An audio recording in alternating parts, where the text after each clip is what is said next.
जब व्यक्ति का बुरा वक्त शुरू होता है ना, तब उसने जितने भी कर्मकांड किए होते हैं वो सब आकर उसको डसते जरूर हैं। और इस बार करुण नायर ने वही काम कर दिया है टीम इंडिया की इस करंट सिचुएशन से। दोस्तों, गुवाहाटी में धूप बेहतरीन थी, पिच सॉलिड थी, कंडीशंस ड्रीम लेवल की थी। बस एक चीज परफेक्ट नहीं थी और वो थी टीम इंडिया की बैटिंग। साउथ अफ्रीका के 489 रन के जवाब में टीम इंडिया इतने भयंकर प्रेशर में आ गई कि उनकी जो वर्ल्ड क्लास टेस्ट टीम है ना, वो पूरी तरीके से बिखर गई और पूछती रही, do you have the temperament और नॉट। और इंडिया का जवाब 65 पर 0 से 201 पर ऑल आउट। और वो तो शुक्र मनाइए कि लोअर ऑर्डर वालों ने थोड़ा रन बना दिए, वरना 122 के ऊपर भी 7 विकेट गिर चुके थे इंडिया के। मतलब 57 रन में 7 विकेट इन्हें खो दिए थे। और फिर से वही कोलकाता वाला दर्द, वही मेल्टडाउन, और फिर एक बार मेंटेलिटी का बैंड बज जाना।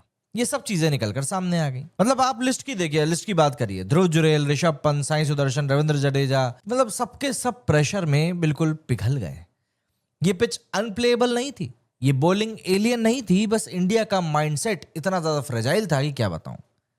जो पहली 30-40 बॉल्स में पेशेंस चाहिए होता है, वहां पर रेकलेस शॉट्स थे, सॉफ्ट डिसमिसल्स थे, वियर्ड फुटवर्क था, सब कुछ यहां पर देखने के लिए मिल रहा था। And third time in a row South Africa के सामने बैटिंग कोलैप्स। 3 बार यार, 3 बार। ये कोई इत्तेफाक नहीं है, ये एक पैटर्न है। एंड जब पैटर्न बन जाता है तो सवाल उठने लगते हैं, बिल्कुल उठते हैं। और ऑब्वियस ही बात है, करुण नायर, सरफराज, अभिमन्यु ईश्वरन, मोहम्मद शामी, ये सब नाम एक बार फिर से ट्रेंड करने लगे। और पब्लिक ने बोल दिया कि भैया स्पिन फ्रेंडली विकेट चाहिए थी, पर इंडिया का सिलेक्शन में स्पिन कॉम्पिटेंट प्लेयर्स ही नहीं थे। Karun Nair drop, Sarfaraz drop, Easwaran drop. और जब सोशल मीडिया पर प्रेशर बिल्ड हुआ तो करुण नायर ने क्रिप्टिक पोस्ट भी डाल दिया। Some conditions carry a feel you know by heart, but the silence of not being out there adds its own sting. Hindi में बताता हूं, ये पिच मुझे पता थी, यहां मुझे होना चाहिए था, और वहां ना होना अब मुझे चुभ रहा है। एंड गेस करो, अश्विन ने भी रिप्लाई कर दिया। मतलब ड्रेसिंग रूम में भी इस बारे में बात चल ही रही है, ये पक्की सी बात है। करुण नायर का कमबैक, कोलैप्स, कंट्रोवर्सी। भाई 8 साल बाद इंग्लैंड सीरीज में बंदे ने वापसी करी थी, एक्सपेक्टेशंस बहुत हाई थी। इन रिजल्ट 4 टेस्ट मैचेस में सिर्फ 205 रन, सिर्फ 1 half century. Chairman Ajit Agarkar ने क्लियर कहा कि वी एक्सपेक्टेड मोर। 4 टेस्ट में सिर्फ 150, that's not enough. India chance देती है, पर टेस्ट क्रिकेट नर्सरी नहीं है जहां 15-20 चांसेस आपको मिले। करुण हर्ट थे, उन्होंने कहा I deserve better. After 2 good years मुझे एक नहीं बल्कि पूरी सीरीज मिलनी चाहिए थी। इमोशनल रिएक्शन, ह्यूमन रिएक्शन, पर यह भी सच है कि रन्स बात करते हैं, फीलिंग्स नहीं। लेकिन एक बात यहां पर अनडिनाबल है, Karun Nair can play better spin than any batsman. आप इस बात को भी इग्नोर नहीं कर सकते। इवन सरफराज खान, ईश्वरन भी। और इंडिया ने तीनों को बेंच करके रखा है, जबकि इस पिच के ऊपर जो एक कोलैप्स हमने देखा है स्पिन के अगेंस्ट, उसके अगेंस्ट चाहिए था डिसिप्लिन, जो हमारे पास नहीं था।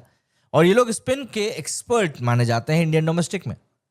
इंडिया का स्टार्ट वैसे सॉलिड था, मतलब जायसवाल कॉन्फिडेंट था, केएल राहुल कंट्रोल था, 65 रन की पार्टनरशिप हुई। लेकिन केएल राहुल जब भी मौका बड़ा होता है तब बंदा पवेलियन में मिलता है, ये बात हम लोग कई सालों से देख रहे हैं। तो ऐसे में जिस तरीके से 65 रन बनने के बाद इन लोगों ने अपनी चौड़ दिखाई, पंत, जुरेल, साई, केएल राहुल, जायसवाल सब चीपली मतलब अपने विकेट्स को फेंक के चले गए। और साउथ अफ्रीका ने अटैक का ब्लूप्रिंट पहले से ही बना रखा था। जैमसन को बाउंसर मारना था, हामर को पेस कंट्रोल करना था, महाराज को फ्लाई ट्रैप देना था। ये बॉलिंग डिस्ट्रक्टिव नहीं थी, बस डिसिप्लिन थी। और बाकी इंडियन बैट्समैन ने काम कर दिया। इंडिया की जो बॉलिंग थी वो डिसिप्लिन में तो खैर छोड़ ही दीजिए, मतलब कुछ भी नहीं कर पा रहे थे ये लोग, कुछ भी नहीं, फ्लैट। टेस्ट क्रिकेट में जब बैटिंग ऑर्डर स्टेबल नहीं होता है, अगर हम इंडियन बैटिंग ऑर्डर की बात करें, तब आपको पता ही नहीं होता है कि आपका रोल क्या है एज अ प्लेयर। और यहां पर भी यही हुआ, हर मैच में एक नया एक्सपेरिमेंट कोई ना कोई बन जाता है, तो प्लेयर्स की मेंटल पीस जो है वो छिन गई है। जब रोहित शर्मा और विराट कोहली जैसे खिलाड़ियों को इन लोगों ने नहीं बख्शा, तो ये नए खिलाड़ी तो यही सोचेंगे ना कि भाई हमारी क्या ही जगह बन रही।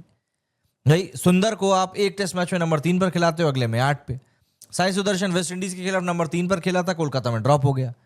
करुण नायर का तो खैर क्या ही बोले, जडेजा स्पिन बॉलिंग का अकेला वॉरियर बन गया है। पंत रिलीज शॉट का एडिशन हो गया, मतलब ये बंदा तो लप्पाबाजी ही कर रहा है। जुरेल प्रेशर को हैंडल नहीं कर पा रहा, और नंबर 3 पर कौन खेलेगा ये क्लियरली पता नहीं है। ये टीम नहीं है, मैं आपको बता रहा हूं, ये म्यूजिकल चेयर है, और म्यूजिकल चेयर टेस्ट क्रिकेट नहीं जीतती। ये लोग क्या करते हैं ये बताना बहुत मुश्किल है। गुवाहाटी की पिच अच्छी थी, कंडीशंस भी परफेक्ट थी। साउथ अफ्रीका ने वही पिच पर 489 रन मारे और लोअर ऑर्डर सेंचुरी खेल गया। लेकिन इंडिया उस चीज को संभाल नहीं पाया। और यही कारण है कि आज की तारीख में इंडिया मतलब हारने के कगार पर है। आप बताओ, करुण नायर को चांस मिलना चाहिए था, सरफराज ईश्वरन को इंक्लूड करना चाहिए था, इंडिया कोलैप्स गलत सिलेक्शन के कारण हुआ, क्या है आपके मन में, आप भी बताइए।